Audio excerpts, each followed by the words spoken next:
Assalamualaikum warahmatullahi wabarakatuh.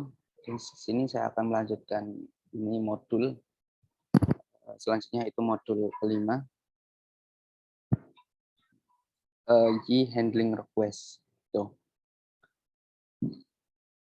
Nah, di sini gambaran besarnya itu bagaimana sih maksud dari modul ini itu adalah bagaimana sih framework Y itu menghandle sebuah request dari user gitu. Nah, pertama itu ini user akan mengakses entry script. Nah, ya sudah pasti itu akan diarahkan ke default-nya itu index.php. Nah, dari index.php itu load config, kemudian run application gitu. Nah, jadi config misal kayak database dan lain-lain itu bakal dijalankan dan run application gitu. Setelah itu dari application itu resolve root apa menghasilkan rootnya itu yang sesuai di request oleh pengguna user. Nah, dari user itu create controller itu pas resolve root itu butuh request komponen. Nah, gitu. Komponen apa aja yang dibutuhkan kayak misal URL prettier gitu tadi ya. Itu. Setelah itu di create controller, kemudian di controller itu create action. Nah, action itu kayak yang tadi itu function action index, action login dan lain-lain gitu. Nah, setelah itu perform filters. Nah, perform filters ini ada decision jika filtersnya itu ada model, itu berarti maka mengload model, jika enggak itu respons komponen. Nah, langsung menghasilkan respon komponen. Jadi kalau enggak ada filter di database itu langsung ditampilkan aja biasa. Kalau ada filter di database itu mengload model. Setelah itu mengrender dari load model itu prosesnya itu dia di datanya itu dari model dari database gitu. Nah, setelah itu render view. Nah, render view ini diarahkan ke view atau isinya itu dari view, dari folder views itu. Tuh. Itu overview-nya. Gambaran besar dari modul ini gitu. Nah, sekarang saya akan menjelaskan detailnya. Yang pertama, proses request. Setiap kali aplikasi Y menerima request akan melalui proses berikut. Ini sudah saya jelaskan sebenarnya di gambaran, tapi ini lebih detailnya. Saya baca aja gitu. User membuat request ke entry script web /index.php. Setelah itu entry script membuat konfigurasi config.php dan membuat sebuah application instance. Aplikasi akan menerima root dengan bantuan komponen aplikasi yang bernama request. Nah, kemudian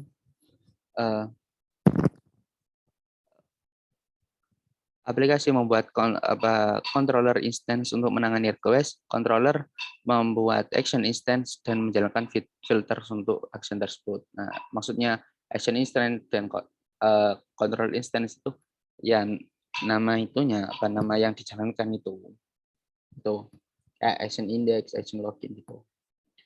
Nah, di sini ada lanjutan proses request. Jika ada filter yang tidak terpenuhi, maka action akan dibatalkan.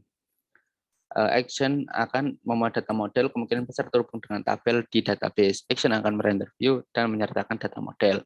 Hasil dari view yang telah dirender akan dikembalikan ke komponen aplikasi bernama response. Komponen response akan mengirimkan hasil render ke browser pengguna dalam bentuk HTML, CSS, atau client-side script lainnya.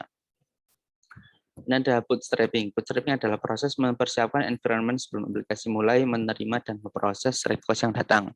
Bootstrapping dilakukan pada dua tempat, yaitu entry script dan aplikasi. Pada entry script, dua kelas autoloader untuk library berbeda didaftarkan. Composer autoloader melalui autoload.php dan Y autoloader melalui kelas dari Y.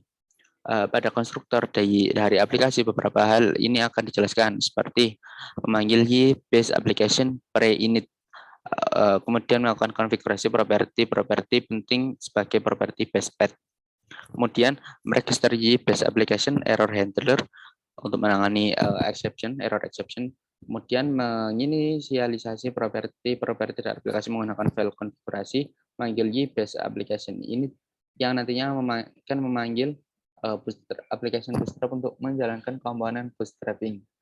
Menginkludkan file extension manifest di vendor YSoft extension, membuat dan menjalankan komponen aplikasi atau modul-modul yang dideklarasikan pada properti bootstrap dari aplikasi.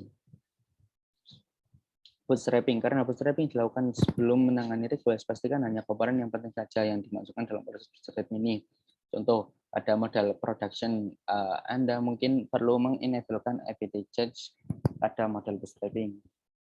Nah, yang ketiga ini routing. Ketika metode web application run dipanggil oleh EnterScript, hal yang pertama dilakukan dalam meresolve request yang dengan kemudian menjalankan controller action untuk menangani request tersebut. Proses resolve ditangani oleh metode web request resolve yang akan menghasilkan route valid controller action sesuai dipanggil. Route tidak valid dimunculkan web not found HTTP exception. Ada route controller akan pada action default route akan dipanggil.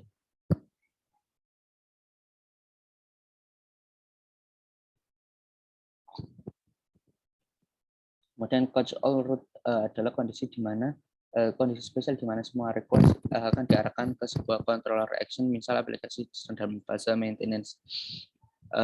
Hal ini dapat dilakukan dengan mengisi properti catch all di file konfigurasi web.php. Ya, misal offline gitu ya. Jadi arahkan ke tampilan itu. Bagus. Hal ini dapat dilakukan dengan mengisi properti. Oke. Kemudian yang keempat ini request. Request direpresentasikan dalam bentuk objek web request yang di dalamnya terdapat informasi seperti parameter dari request, headers, cookies, dan lain-lain. Parameter dari request bisa didapat dengan memanggil metode web request get atau web request post yang akan mengembalikan nilai variabel global get dan variabel global post gitu. PHP biasa, tapi ini lebih bagus gitu ya codingnya. Untuk variabel untuk get itu didapat dari app request get gitu. ID get, misal kita mau mendapatkan ID, jadi kita get ID itu. Kemudian untuk post ya request post gitu. Dan misal mau ngepost sebuah nama atau menyebutkan nama dan dikirim ke database, jadi bisa post itu nama gitu. Request Anda request 2 ini lanjutannya. Anda dapat melihat HTTP yang digunakan oleh sebuah request melalui fungsi-fungsi seperti berikut. If app request Ajax atau isGet, isPost gitu. Apa untuk mengecek itu dan akan mereturn boolean true false gitu. Informasi HTTP header dari sebuah request dapat diakses melalui properti web request header. Contoh accept app request header get accept. If app request header has user agent. Anda juga dapat melihat hostname dan alamat IP dari komputer pengguna melalui hostname request URL.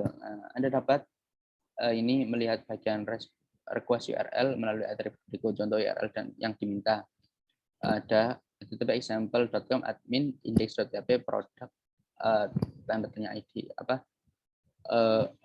input ID itu.